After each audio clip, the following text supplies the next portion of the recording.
The coronation ceremony of Charles III was eagerly awaited by everyone. Fashionistas were interested in the attire of the crowned heads.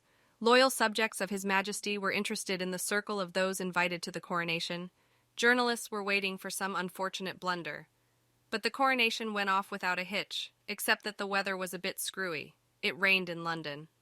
The coronation ceremonial worked out centuries ago has not been forgotten in the British capital, although the last coronation was held there in 1953. The procession started at Buckingham Palace, and the monarchs were greeted on their way by ordinary Brits and tourists, who took seats on the sidewalks early in the morning, and also by a guard of honor made up of thousands of servicemen from the British Army. The police quickly neutralized the loudmouths shouting, "You're not my king!" in an attempt to spoil the festive mood. The organizers of the ceremony also took care to prevent a public conflict between the royal offspring, brothers William and Harry. They arrived at the Abbey separately, with Harry, as expected, without his scandalous wife Meghan Markle. The crown laid on Charles III will never be used by him again. The few minutes after the anointing were the only time in the new king's life that St. Edward's crown was on his head.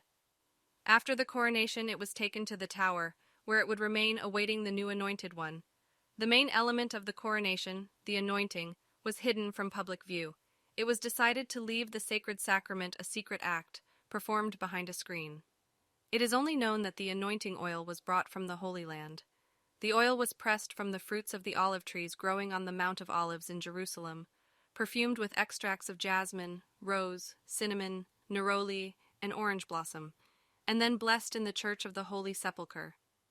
All this, according to Buckingham Palace, symbolizes the historical connection between the coronation procedure and the Bible.